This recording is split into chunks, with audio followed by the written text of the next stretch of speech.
They told her she couldn't afford the car, but they had no idea who they were speaking to. And they had no idea that the moment she stepped through the dealership's glass doors, their future had already begun to crumble in their hands like dust. Before the story unfolds, I want to pause for a second and speak directly to you. Who are you, my friend? Where are you watching from? Drop your city, your country, your hometown in the comments, and if you're enjoying stories where justice finally catches up to arrogance, make sure you subscribe to the channel right now and tap that like button so you never miss the next one. Now let's go back to the moment everything started. Alicia came to the dealership on a quiet weekday morning, hoping to finally upgrade to a car she'd been saving for and dreaming about for years. She walked in with confidence, calm, and a quiet sense of purpose, looking at the gleaming showroom models with thoughtful interest. But confidence does something strange to insecure people. It makes them uncomfortable. It makes them defensive. And inside this dealership, insecurity reigned like a king. The salesman at the front desk turned to look at her, and the smirk on his face appeared so fast it was as though he had practiced it in a mirror. His name was Trent, a man who carried himself as if he personally owned every car in the building and believed he knew exactly who belonged near them. "Can I help you with something cheaper?" he asked, loud enough for the nearby customers to hear. A couple browsing next to a silver sedan exchanged glances, clearly uncomfortable. Alicia answered with politeness, telling him she had an appointment to test drive one of the higher-end models. But Trent laughed like she had just told him a joke. "Right," he said. "Look, I'm going to be honest with you. Those models require a certain financial profile. We don't schedule test drives for people who can't realistically move forward." Alicia repeated the time of her appointment, but Trent waved his hand like he was swatting away an insect. "It doesn't matter. That slot has been reassigned," he said. "We get people walking in off the street all the time thinking they can handle the payments. Those cars aren't for everyone." His voice rose slightly, enough for more customers to glance over. Some looked away. Some whispered. One pulled out a phone, sensing a story might be unfolding. Alicia kept her voice steady. Could he confirm her reservation? Trent crossed his arms. "Sure," he said. "Let me check." He typed nothing, pressed nothing, looked at nothing on his screen. "Yeah, just as I thought. Your appointment doesn't exist. But hey, there's a used model in the back lot that might be more in your range." Alicia looked past him at the exact car she had planned to see, sitting beautifully under the showroom lights, untouched, gleaming, waiting. She mentioned its model number, but Trent chuckled. "That car," he said slowly, "cost more than your annual salary." He didn't know her salary. He didn't know her background. He didn't know her life. But when prejudice fills someone's vision, facts become invisible. Alicia asked to speak with someone else. Trent smiled even wider. "The only person above me is the general manager," he said. "And trust me, he doesn't waste time on people who aren't serious buyers." But he called him anyway, as if eager to display his authority. The general manager arrived with the swagger of a man who believed he ran an empire. His name was Mason, and his first words were a long, assessing exhale as he looked Alicia up and down with thinly veiled condescension. "Is there a problem here?" he asked Trent, though he never took his eyes off Alicia. Trent gestured at her dramatically. "She's demanding access to vehicles she can't afford." "I already told her we don't do joyrides." Mason nodded. "This dealership has standards," he said. "We prioritize clients who come prepared, proper attire, proper credit, proper expectations." The entire meaning hid in his tone, heavy and unmistakable. Alicia held her ground. She explained again, calmly, that she had booked an appointment, that she had the confirmation email, that she was prepared to proceed. Mason shook his head as though she had failed a test only he understood. "If you continue to disrupt business," he said, "I'll have security escort you out." That was the moment the air shifted, not for them, but for her. Alicia didn't raise her voice. She didn't argue. She simply tapped one message on her phone. One message to one person. And then she waited. Trent leaned toward Mason, probably calling someone to pretend she's approved for financing. He whispered loudly. The customers heard. One of them covered his face in embarrassment. Another shook her head. But no one stepped in. No one ever does until the tide has already turned. And the tide was about to turn with the force of a storm. Minutes later, the front doors opened.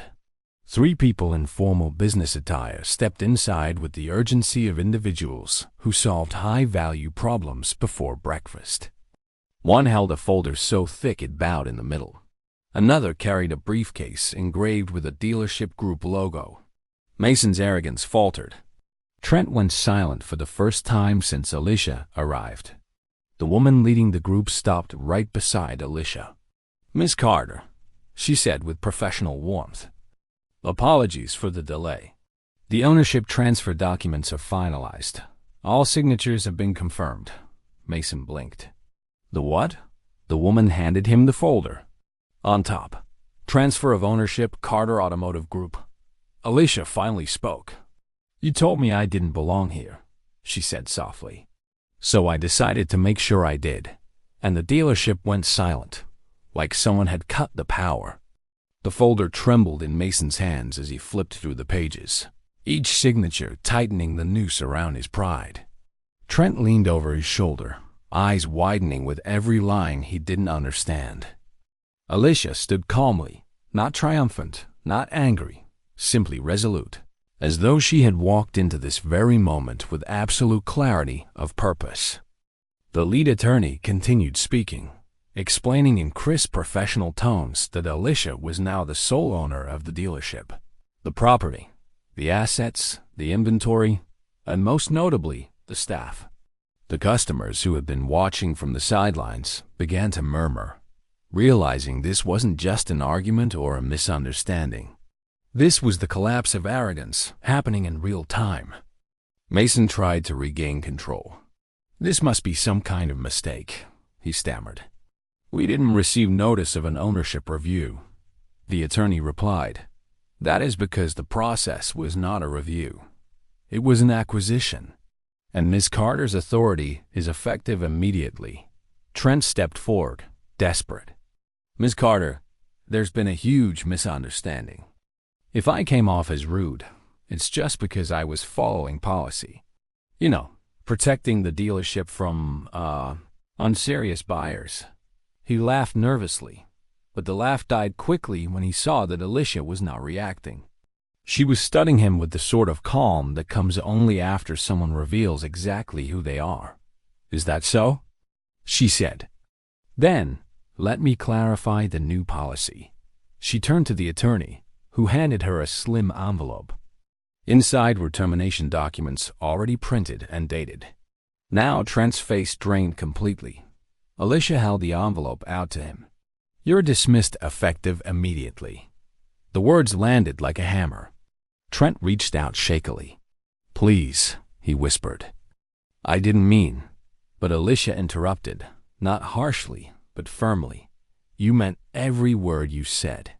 And now you can live with them." The customers began whispering again, some in shock, some in satisfaction. Mason looked panicked.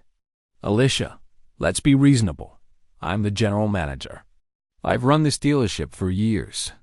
I know the inventory, the sales cycles, the operations. It needs someone with experience." Alicia lifted another envelope. "You are also dismissed effective immediately."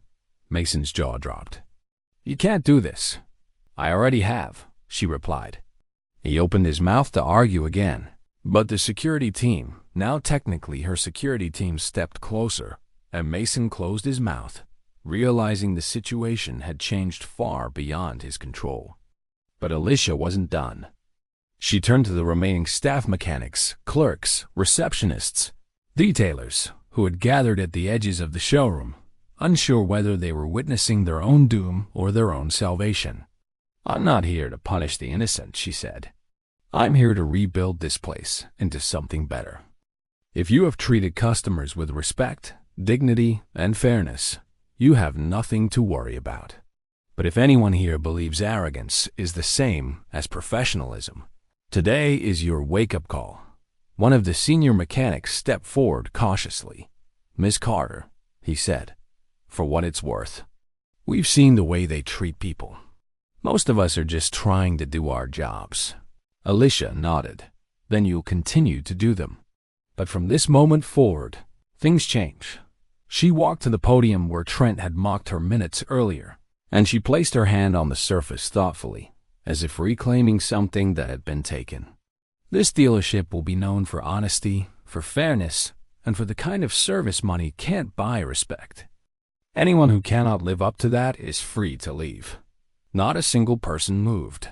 Alicia turned back to the attorney. "Please escort the former employees off the premises." Trent pleaded again, but it didn't matter. Mason protested, but the attorney ignored him. The doors closed behind them, and with that final click, their authority dissolved. Alicia looked around the room at the stunned customers and remaining employees. "Now," she said, "I believe I had a test drive scheduled." The new floor manager, a woman who had watched quietly from the sidelines, nodded. "Yes, Ms. Carter, right this way." Alicia followed her, not with triumph, but with purpose. The kind of purpose that builds something new where something broken once stood. As she reached the car she had come in to see, she took one last look toward the front doors, where Mason and Trent stood outside staring in disbelief. Her final words would be the ones that turned this moment into a legend online. "You told me I couldn't afford the car," she said. "So I bought the dealership to make sure you could never afford to speak to a customer like that again." And with that, she stepped into her future, a future she owned completely, not because she needed to prove anything to them, but because she refused to let people like them decide the limits of her worth ever again. If you're still watching, thank you for staying with this story until the end.